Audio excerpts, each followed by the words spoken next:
Charles. Setoiyo. Knockout Nerds. We are back. Once again. Hello. Thank you for tuning in. Thank you for listening. Because we're on Spotify. We're on YouTube. We're all over the place. Thank you for coming. Once again, we are here at Anga Studios. AngaStudios83.com. Check them out. See about some rates. Come in here. Do the podcast thing or infomercial thing. Whatever. Become a sister or brother podcast to the Knockout Nerds. Lovely. We're about community. Very much so. Over here. That's why we speak so recklessly. Yeah, because we want everybody. We want engagement. At all times. In the community. In the community, while some of you say very mean things to us. You catch flies with honey rather than vinegar. Yeah. But here's the thing about that. You still get flies with vinegar. They still come. One way or the other. And all we do is make them come. All the time. Okay? Got to be good. Also, while we're on the topic of coming, I want to say shouts to Delilah's Gentlemen. Oh. You know, y'all were so incredible. Shouts to Nance. I was invited yes. There to judge a competition. It was the Diamond G-String Award. And I thought it was going to be a Strippers Philly's Funniest. I thought it was going to be some amateur strippers trying to have themselves a good time. See if they could shake it up a little bit. Perhaps GoPro. You know, the little pro-am work. A little pro-am, yeah. Cirque du Soleil type action. We talking athletes. Athletics. When I tell you I watched them and I was like, I got to get my core together. Yeah. This is crazy. I mean, literally flying through the air on a zip line. Coming through. Zzz. 2 people in a metal box suspended in the air doing tandem movements. Fight choreography. Then we get up on the pole, 2 of them at a time, do 69 move on the pole. Stand on a person and twirl. Yeah. Dog. Fucking art. It was so Thank y'all riveting. so much. It was I so appreciate y'all. Shout out to Silk. Yeah. Silk Nance. Yeah. Appreciate y'all. Yes. So much. A good time. It was a great time. One of my most divorced moves ever. It was great. And I do not regret it in the least. No. You again, a lot of you boys think you in shape. You need to go to see that competition. Watch athletes compete. Also, watch athletes compete so you can aspire. Yeah. But understand that they probably spend a lot more time, especially given the performances we saw, they spend a lot more time focused on the small intangibles that make them the athletes that they are. Yeah. You have a mortgage. I mean, they probably do too, but like you have a life too. Yes. So don't kill yourself. Don't destroy your knees to try to do what you might see people do in professional circumstances. They're professionals. They dedicate their lives to being like that. But also know, especially for you able-bodied men, you really ain't got it like that. You ain't got it like that, and you can be doing more. You can. As someone who does a lot as a fucking comic, it could be argued I do too much. I saw that shit. I said, it's not enough. It's not enough. Well, I mean, that's the other thing. It's like I'm not gonna be doing any kind of stand-up, improv or acting in a mid-drift or with my nipples out. Sure. I mean, unless the money's right. But I say there is a naked show in the city. There is a naked show in the city, and I don't know what they pay. It's about the payment. Yeah, you really gotta I do it right now. I know some people who do a little bit of the strips. And the one thing that they say, like, I mean, whenever you've done a burlesque show, and you did stand-up, you know what? The money is different. The money real different. I'm not even the one stripping. Yeah, and I'm getting paid like I feel like I was. It's just different over there. I remember one time I did one, and I told a joke. And it was like a political-based burlesque show. Yeah. So I was doing political humor, and one of the jokes, I think it's on the album, Black Gentrifier, available in stores everywhere. I did the joke. And a man walked up to the stage and put $20 in my hand. Yep. And I said, I will pull my whole ass out. Yeah, right now. I'll twerk for you. If this is what y'all type of time y'all on, okay. One punchline, $20? Yeah. Y'all really don't want, okay. Huh? So you want to see it, don't you? I don't know. You're right. You want to see it. I'll show it to you. Put another 20 in my hand. We go together. We are in a relationship. I love you. What are we? Yeah, exactly. I just want to talk. It's just we've been spending a lot of time together this past 5 minutes. We've gotten really and I like it, and I think you like it too. So I don't know why we're beating around the bush. There's only but so much time left in this life. My body is on a clock. Shit. Yeah, great time. Yeah. Really shouts to Delilah's. Y'all the merch, fantastic. Yeah, fantastic merch. Yeah, your merch. I judged it last year. My merch wasn't as good as yours. They upped their merch game. It was pretty good. But yeah, Darryl Charles. It's like the 20-something year of this award. Yeah, bro. Yeah, that too. Champions. This is a real thing. It's a real thing. Motherfuckers was coming from all over. Huh? Mm-hmm. Yeah. Mm-hmm. Talking about athletics. Yeah. Also talking about hot takes, Darryl Charles. Yes. In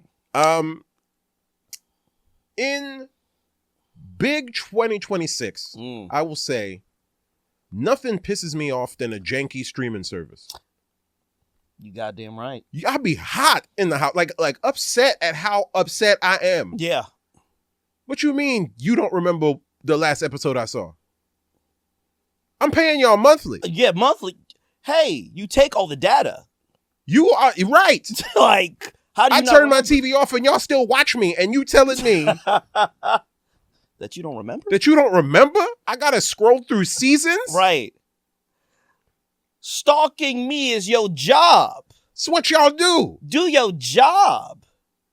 Can it be used at all for my benefit? What the fuck are we doing? Like, I don't even want to bring up the streaming service to give them the 29 views that it will. Yeah. Fuck them. They be pissing me off. 2026.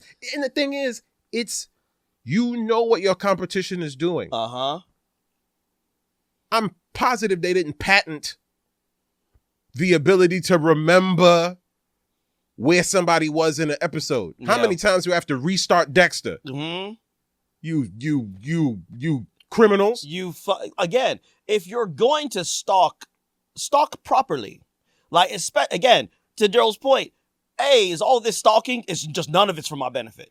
None of it's to make me feel good. Y'all can't remember that, but that was the thing about Google. It's like, yes, we are stealing your data to create dossiers about you. But one, we promise to anonymize it. And that should be even a little more dangerous because we're anonymizing it so we can tell anything about anyone. But we're taking your data so that you can get really good search results. Yeah. So that when ads show up in your search results, they're based on things you like. You see the benefit that they're trying to give to you? Yeah. When they do that? Yeah.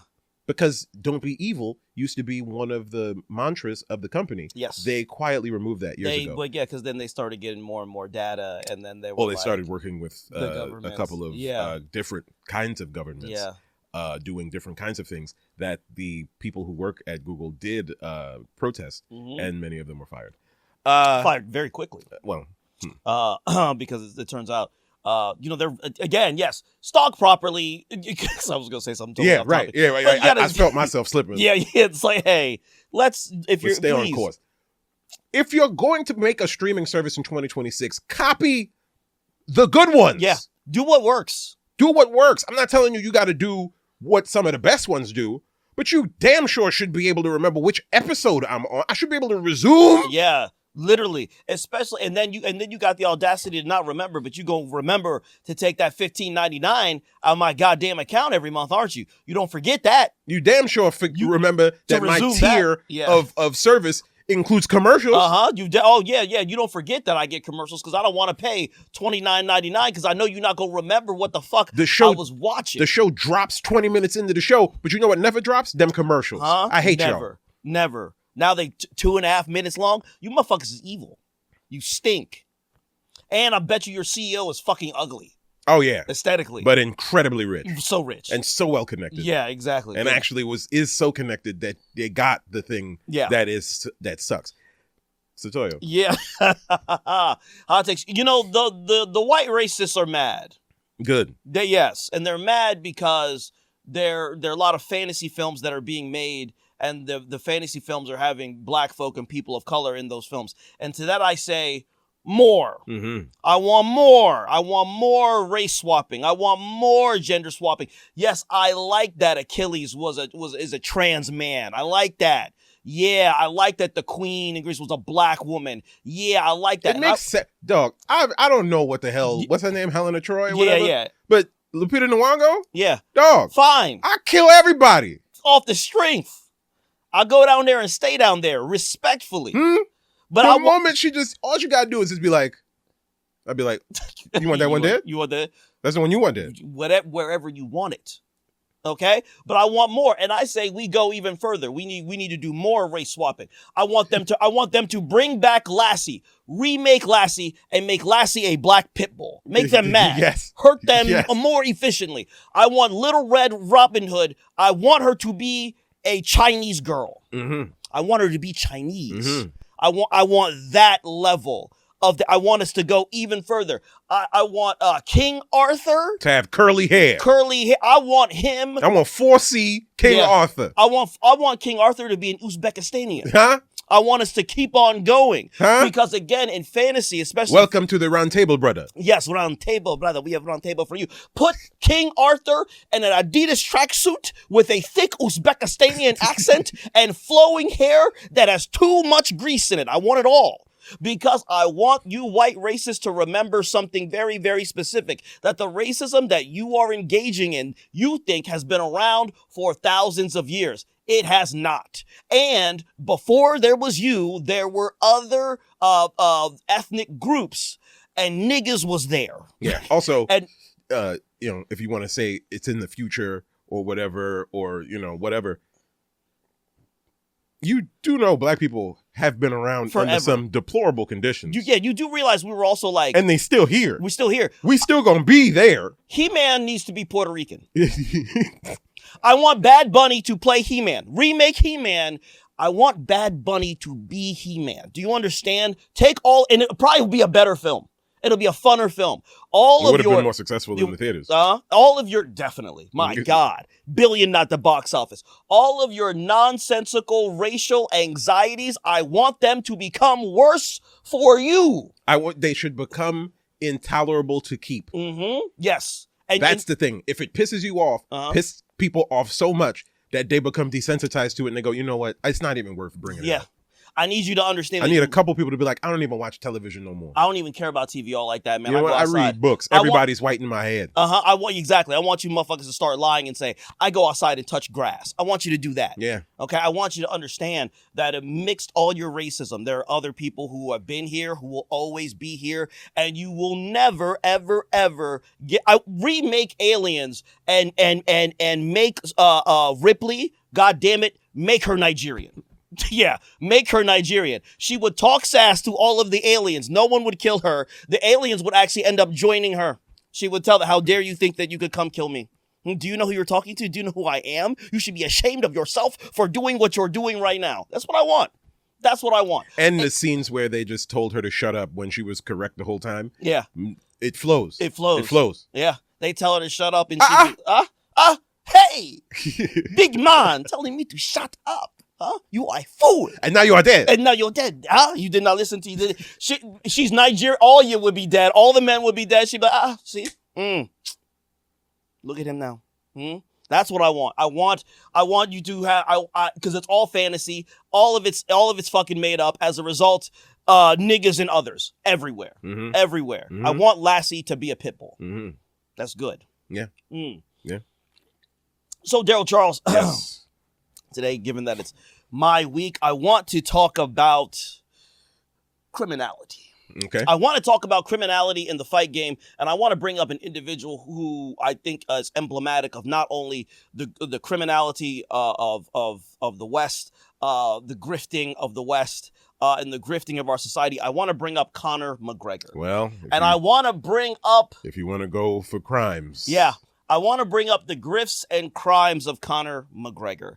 And I'm going to do this by talking about everything that happened. I want to go from 2017 to now. Okay.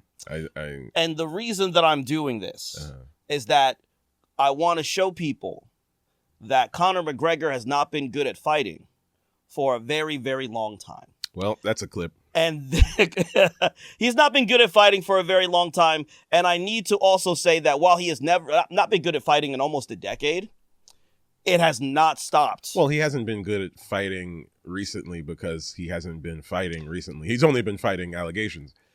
And by allegations, I mean things he was actually convicted of. But you'll say that. But like, he stopped fighting. Yeah, well, and here's the thing. He has not been good at fighting at an elite level for some time. His inactivity is also a part of that. But also, the manner in which he has led his life has also distinctively contributed to that fact. And I believe that his decline as an elite fighter... You mean Proper 12's not Gatorade for his athletes? It turns out boozing all the time does not help with the body when you want to sit there and punch a nigga in the face. Wow. It turns out if you want to hit a man, you do better at hitting a man when you're sober. My God. I never thought of that. Yeah, I mean, it's so crazy. Fight technology is just, it's going leaps so and far. bounds. Leaps and bounds all the time. Let's go to 2017. 2017, Conor McGregor, that was probably the highlight of, I believe, his career. He had just done something that no one else in the UFC had ever done. He had become the doubleweight champion. Before that, Conor McGregor... He's become a champion in 2 weight classes. In 2 weight classes. The double champ, sorry. Double champ. Wait, I thought...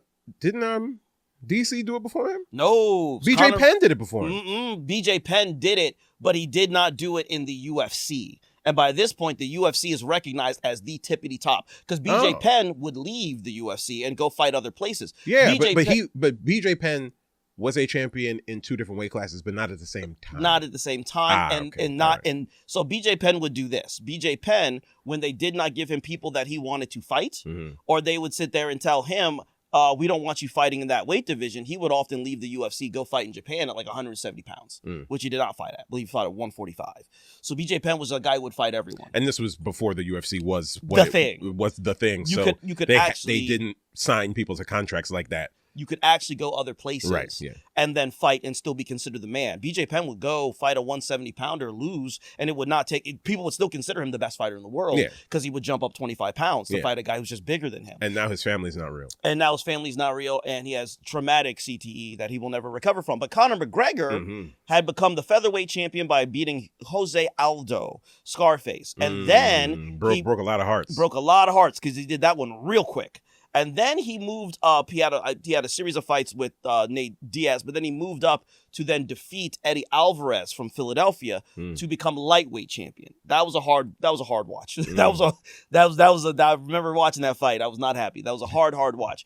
And since he becomes the double champ, a phrase starts to occur in his life from his fan base that says the double champ does what the double champ wants, because he started that phrase. Well, and turns out, brother, what he wants to do is illegal in many, many instances. Now, he becomes easily the biggest star that the UFC has ever produced. It's not even close to this day. For those of you saying, but what about Ronda Rousey? It's not close.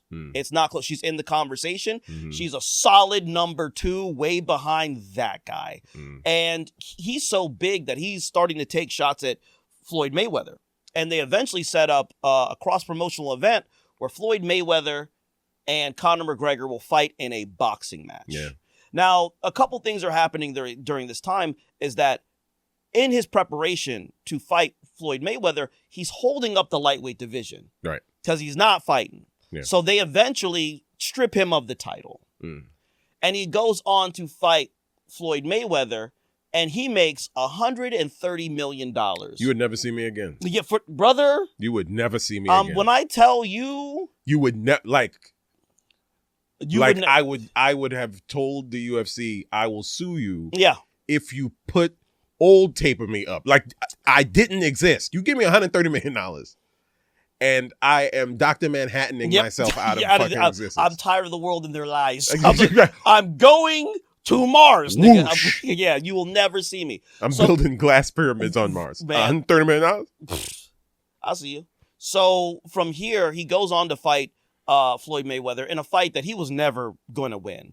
And you can even watch the fight back. There's a moment where... Because it was a boxing match. It was a boxing match. Yeah. And I do mean this very seriously. And people will, especially Conor McGregor fans, will sit there and they'll try to fight against it. But I mean this very seriously. Floyd carried that man.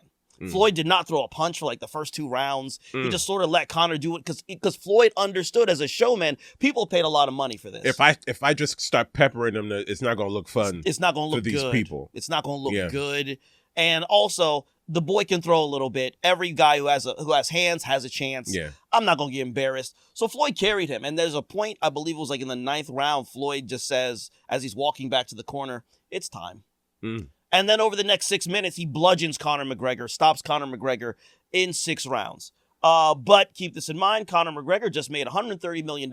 And of that $130 million, he keeps $100 million of those dollars because the UFC had to get their cut. Somehow the tax man didn't get involved in the thing, so he got to keep a big bulk of his money. The tax man will come later. The tax man is always happy to see you make money. They just go like this. Yeah, but wait.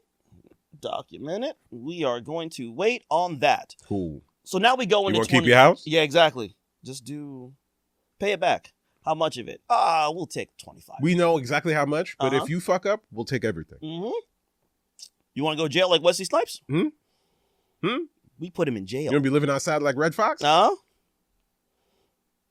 want to go back in the fight like Mike Tyson? We can do. We'll take it. We can do anything. We can't wait. Keep on. So now a thing happens to where they strip Conor McGregor in the UFC. They strip him of the lightweight title. An incident occurs between Conor McGregor and Khabib Nurmagomedov. Ah, yes. Conor McGregor has a friend. This was when I don't know what the hell is going on in my life, and I don't want to revisit it. But I wasn't really in the watching UFC that much, and then this thing happened, and I was back. Conor McGregor has a Russian friend who fights for the UFC. The Russian friend says Conor McGregor shows up to fight every single time, and he calls Khabib a pussy. Khabib and his people confront this man, and Khabib says, "Never had a problem with you. Now you have a problem with me. Now you're calling me a pussy. Why are you calling me a pussy?" And Khabib smacks Conor McGregor's friend. Conor McGregor hears about this, and Conor's in Ireland. Conor grabs a bunch of goons, his boys from Ireland, and he flies to Brooklyn, New York, because there's a fight happening in the UFC in Brooklyn that has Khabib on the bill, Khabib and a bunch of other fighters. And he goes to confront Khabib Nurmagomedov. And Khabib and a bunch of other fighters are on a bus, and they're chilling on this bus. And Conor is yelling at Khabib to come out. Security on the bus is like, "You ain't going out there." These are grown men, by the way. I mean, they're in their 30s? Yeah, late 20s, early 30s. Yeah. I understand we talking about people who have dedicated their life to violence, to concussions. Yeah, to CTE. Yeah. But, I can't talk about this, but imagine being upset at somebody and then getting in a car and driving to where they are, still upset, getting out of the car, walking from where you have to park the car to where the person is, and then enacting violence. There's a lot of time in that space for you to go to change your mind. I'm wildin'. Yeah. Imagine getting on a plane and doing that. Doing that internationally? You got hours. You had to show them a passport. And then keep that energy. Keep that same energy. Why are you talking to the custom agent? What are you here for? Fun or business? It's personal. Yeah. So they're not allowed to get out of that bus. Conor McGregor grabs a security dolly and throws it at the window of that bus. The window shatters. In the window shattering, 2 fighters who are supposed to fight at the Barclays Center get cut as a result of Conor McGregor's actions. Hooliganism. In total, 3 fighters actually who were supposed to be on that card at Barclays Center had to be cut. And here's the funny thing about that. Obviously, Conor McGregor's this huge star and whatnot, and he could probably get away with a lot of things. But hampering a live event the day of? You fucking with the money, dog? Arrest that man immediately. So literally, so they put out a warrant for his arrest. Conor initially is thinking about fleeing. Dana White says, "Dog, hey, if you do that, I'll rain down hell on you. So Conor turns himself in, and he is booked on 4 charges, 3 counts of assault, and 1 count of criminal mischief, right?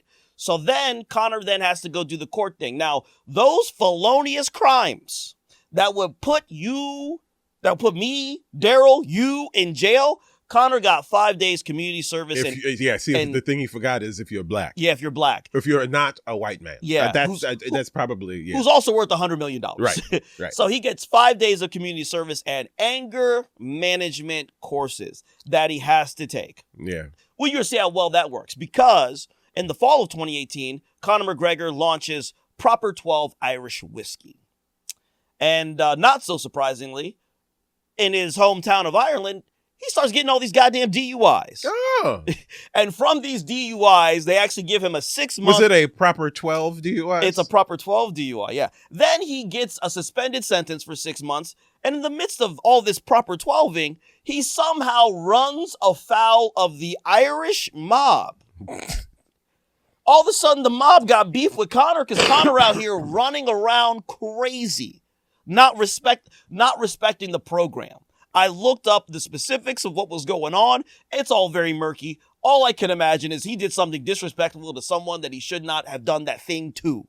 And they said, hey, big dog, we got problems with you. Now, in a bar in Ireland, Conor is hanging around with some friends, sees this older gentleman at the bar drinking by himself. And he comes up to this elderly man and he offers the elderly man a shot of Proper 12. Okay, right. That's a good ambassador for the brand. Very good ambassador for the brand. But this old man, for whatever reason, and the reasons don't matter because it's his right, the old man says, I don't want to take a shot with you. No, thank you, but no thanks. I appreciate it. When you ask someone a yes or no question. Yep. The answer can be yes or no. It can be yes or no. That's usually how that works. The man says no. Conor punches that man in the face. Felonious assault. Conor McGregor is now done. Hooliganism. It's on camera. I can't imagine. I think, in those situations, I would never victim blame. That's a hell of a way to start a sentence. I would never. However, I have a slight suspicion that the way Conor McGregor presented the shot to the man told that man he should have just did the whole throw it behind your back. Like, you're having a shot with me. You're having a shot with me. Because sometimes, Darryl and I, we know, sometimes people want to take shots with you. And it's easier. And they need it to happen. They need it to happen, and we can handle it. It's easier for us to be like, "You're paying, you got it." Sure, sure, guy. You know what? This is my last one for the day. For the day, actually. You know what? I wanted to be here for another 45 minutes. But it's after this, I'm going to go home. After this, I have to go home. I actually have to leave, and I wanted to have water. Yeah. However, I don't want to have a fight and then water. And the security here is not strong enough for me to say no and thinking they're going to be Johnny on the spot. To get this done in time. I will say yes. Let's have the shot. I'm not victim blaming, but if only I was a fly on the wall in that circumstance, I'd have whispered to that old man, take the shot. Take the shot. So then let's go from that situation to then a couple weeks later, he's in Miami, Florida. A man tries to take a picture of Conor McGregor. Conor McGregor grabs the phone, throws the phone on the ground, stomps on the phone, then takes the phone and walks away with the phone. That's theft. Theft! Theft! This man is engaging in theft. And destruction of property. And here's the thing about America. We don't give a shit about the people. But the property? Goddamn sure give a shit about the property, brother. Yeah. Now, again, Conor's being interviewed about this, and the interviews are so funny because he simply cannot describe. He cannot account for his behavior. He's like, well, we have to let, I don't know. I was literally, you can go and watch these interviews. He's a stumbling, bumbling mess of sociopathic, drunken rage. That is what he is. Now we're starting to get serious because Conor McGregor's behavior is only escalating. In 2018, in the winter of 2018, that's when he gets his first official sexual assault charge. And then we go... It's almost as if when someone finds themselves running afoul of the law often, a harsh punishment after a couple times of easy ones you hit them with the maximum you can for the third or fourth thing so that you can prolong the fifth thing. Yeah. If not, teach this person that there is a higher authority, and that authority is actually the will of the people. Mm-hmm. And the man continues on as he's continuing on. Now, unfortunately, the issue from 2018 is just basically dismissed because Conor McGregor is a very powerful person at this point. Now we go to October of 2019, and that's when he gets his second sexual assault charge. You know, they call it a cooling off period when you talk about serial killers. Yeah. And this, the woman that he assaulted, her name is Nikita Hand. And that's very, very important because she was not going to let this go, thankfully. As she should not have. And Conor figures the best way for him to get out of all of this, because the public is beginning to turn on him, certain demographics of the public, is, I need to go back to fighting. And he agrees to fight Cowboy Donald Cerrone in January of 2020. And the lead up to this, and all the UFC pressers, when anytime an interviewer asked Conor McGregor about his ongoing legal issues as it relates to these sexual assaults, the crowd then begins to boo the journalist for having asked the question, because them motherfuckers don't care about that shit at all. They want to see the double champ back. That's... And you can go and watch those pressers. A man went up and he was damn near booed out of the building. Dana White said he's already talked about it. And then even Cowboy Cerrone sits there and says, we're here to talk about a fight, not here to talk about his legal issues. I don't care about what that man does in his personal time. Yeah, yo. You know, I love it. Keep bringing it up. But every time someone brings up the like the pictures of the young black kids, the young black lady, Ruby something, when she went to school. Integrated, when she integrated, and all them grown adults yelling at a child from the street. I love the fact that those pictures are there, because it's like, them white people. Yeah, them type white folks. Like, those are the people who were booing someone asking a public person in a public place, why you raping? Why you raping, dog? And they were like, you're wrong for asking that question. No, you're not. No, I'm not. Because this guy appears to have a very specific set of behaviors. It's what everybody wants to know. I think that's actually the only question that we should be asking about this predator. In fact, question 2, why are you letting him fight? Why is he able to? He's a criminal. Donald, are you worried that at some point during the fight, he is going to try to take your pants off and do to you what he has been accused of doing to multiple women? Don't you have daughters? Does that make you more angry? Do you want to fight him more because he is an assaulter? Well, I'll tell you what did happen. Donald Cerrone got his ass knocked out in under 2 minutes. He got stopped in 2 minutes. Conor caught him with a very, very sneaky shot, and then Donald acted like he just never fought before. So Conor looks very impressive in that win. So now everybody's like, the double champ is back. The man doesn't know how to take no for an answer. Yep. And after that fight, Conor is again arrested for attempted sexual assault and indecent exposure. Well, I mean... And then he is released, and they drop the charges on an individual. We do not know the name of this individual. So Conor... I think, again, I'm trying to be funny. It's hard to be funny with so much predatory behavior. Yeah. But I wonder how many sexual assault charges are brought up without indecent exposure. I feel like one requires the other. You would think. I guess not. Like a fondle is a sexual assault, without question. You know what I mean? And so you ain't got to pull it out. But especially, we talking about three time Conor McGregor. It sounds like some alleyway behavior to me. Sounds like he's the kind of dude that pulls it out first and then assaults. Yeah. So I guess. Yeah. So that that's can why happen. You do that. Conor has the bright idea in January of 2021 to get back into the ring. Because that's actually the only way that he's really able to salvage his reputation to some people. His fan base is his fan base. The UFC fan base is what they are. They're totally fucked. They're knocked in the head. Many of them are maladaptive individuals. It just is what it is. It's become their personality. Right. Which, is through marketing and algorithmic, manipulation.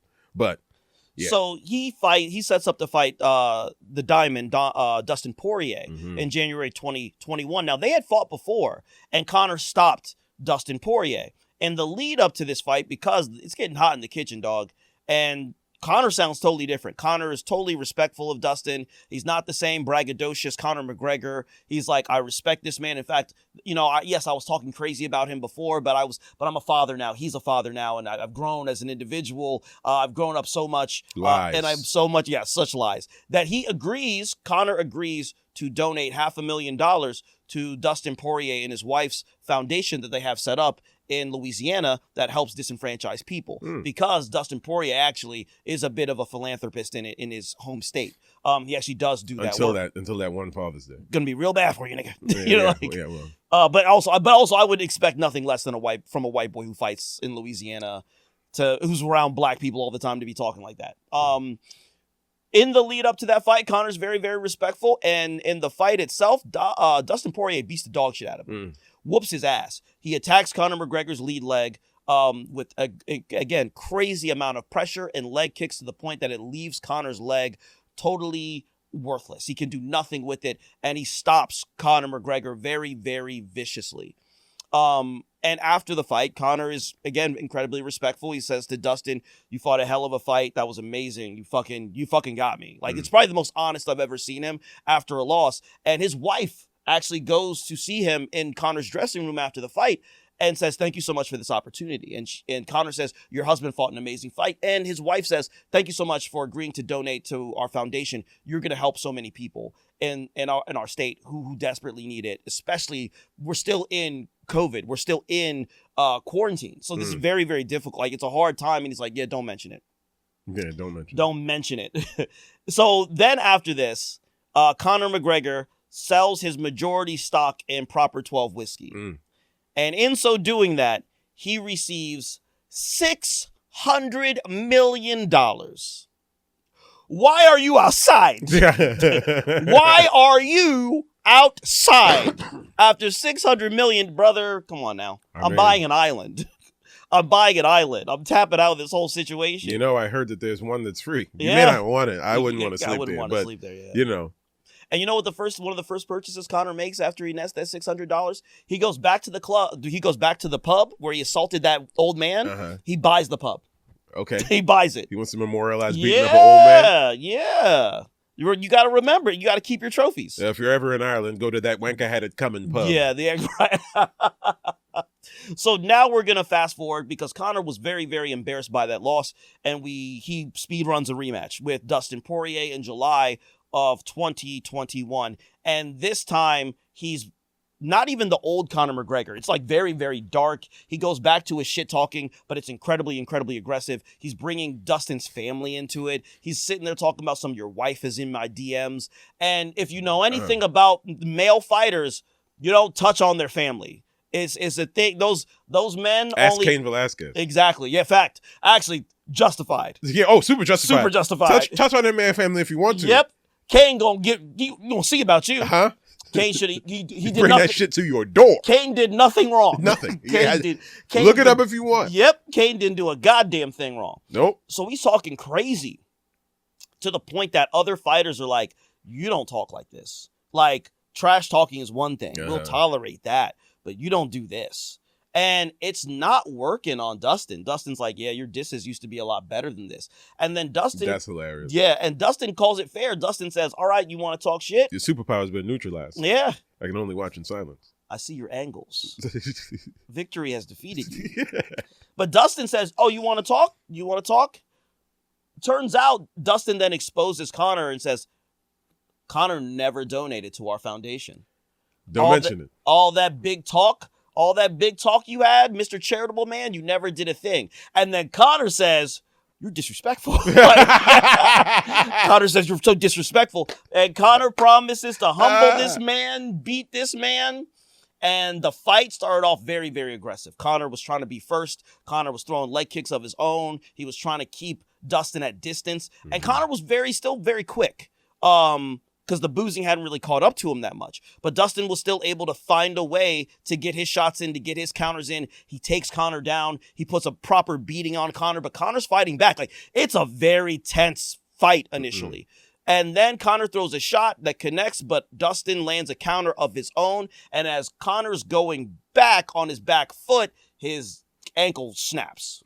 And he just goes to the ground. And that is the fight. Conor McGregor loses. Those like it's not a compound fracture. Yeah. Because a compound fracture is when the bone pops through the skin. Yeah. Which is horrific. But this but this is just like those bad snaps. Yeah. Oh, I don't even like to watch those. You're done. You're done after those bad snaps. Like, it's over for you. Usually. Whatever athletic career you have after that, 9 times out of 10 is done. And even there's quote unquote medicines. Yes, compound V. Now. Yeah. Compound fucking V. You go to that compound V. Yeah. You'll be back. But the crazy thing about it is that Conor is a raving madman as he's lost this fight. He's on the ground yelling at Dustin, your wife is in my DMs. Your wife is in my DMs. With the break. And he's on the ground yelling like a madman. Your wife's in my DMs. Your wife's in my DMs. And then he sits there and says to Dustin, you're going to get it in your sleep. That's how it's going to happen to you. You're never going to see it. You're going to get it in your sleep. As they are wheeling him from the stretcher into the ambulance, he's like, he's going to get it in his sleep. He's a crazy person. Yes. That should be alarming. Yes, to anyone. To anyone who was making money off of that fight. Yes, to anyone. Now, keep this in mind. From here, we have the situation where it's called a non-union break, to where the theory is that the bone will never fully reconnect again. So that's why people who have those types of break walk with a hobble, right? So that's what that is, okay? Now, this is happening to Conor. Now, Conor gets, in all likelihood, some very, very, very serious steroids. Well, I did see a thing that was saying that, like, he tried to petition the drug board to give him an exemption so he could heal. Yes. And then they said no. No, yeah. And then he stopped getting drug tested. Yes, yeah. He didn't re-enter the USADA drug pool. Right. So he does that. And that's when you start seeing swole Conor. So all of a sudden, Conor just starts looking jacked, like everywhere. And he looks jacked. His face looks puffy. Looks all very strange. There's just photos of him everywhere, partying, dancing, doing the thing. He's in bare knuckle fights, promoting that. He's talking crazy. He's bringing up Khabib, because I forgot to mention Khabib and him fought in 2018. Khabib crushed him. And then, like, literally, like, Khabib tried to fight Conor's people. Conor was fighting Khabib's people. It was a whole situation that happened there that was totally chaotic. He tapped to a neck crank. He tapped to a neck crank, not even a choke. He cranked his neck so bad he tapped to that, and then Khabib then tried to go fight his people. So Conor's on this downward. But he also talked about his dad. Like that he did. That was the thing. Again, you don't talk about a man's father. You don't talk about family. And his dad was dead, right? Oh no, he would die later. No, his dad was sick. Yeah, but his dad was gonna get sick. Yeah, and he never really stopped it or relented from that. So. Right. So, again, now we're starting to see buff Conor, jacked Conor everywhere. And in between that time, here's what jacked Conor does, allegedly. He assaults an Italian DJ. He lunges at and tries to start a fight with Machine Gun Kelly at the VMAs. Oh, boy. He allegedly assaults a woman in a Miami Heat bathroom at a Miami Heat game. He knocks out a Miami Heat mascot before the game. It was staged. Conor hits the guy with one punch. The guy goes down. That's how it's supposed to happen. And then for whatever reason, as the guy's down, Conor throws a real punch that hits the guy, and the guy has to go to the hospital. He would then proceed to assault a woman on his yacht while in Ibiza, a tiny island off the coast of Spain. Yeah. She claims that Conor, things were whatever. He kicked her. He punched her. He said he was going to drown her. Wow. This woman was in such fear for her life. She jumped off the fucking yacht. Thankfully, the Red Cross was there in a boat to come get her and rescue her.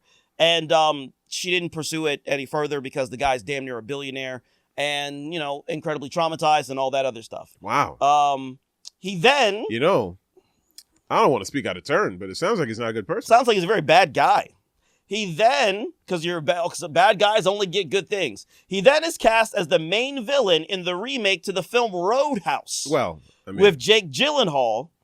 And in the lead up to that, during all the press that they're doing, Conor McGregor is clearly bombed out of his mind. He's on so many different substances. Oftentimes, he's almost incoherent and unintelligible in speak. He is drugged out.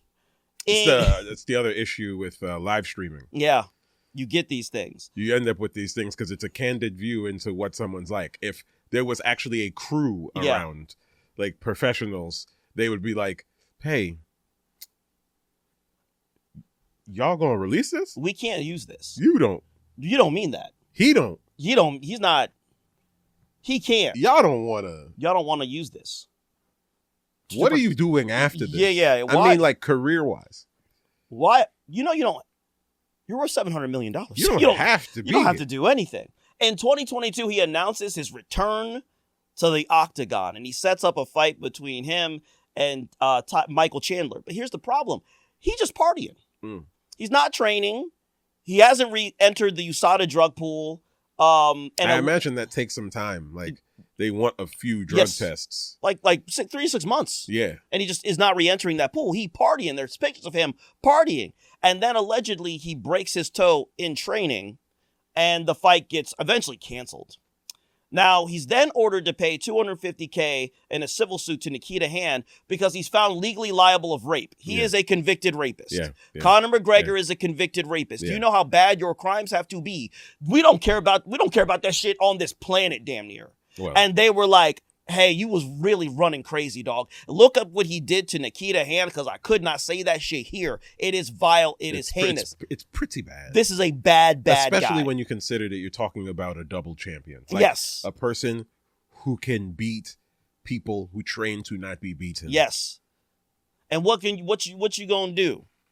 Beat up Conor McGregor? Only people who beat up Conor McGregor are the people who used to do what Conor McGregor did. Yeah. Are the people who do what Conor McGregor does. You fighting back is just going to make him angry. Yeah, that's when you go sleep forever.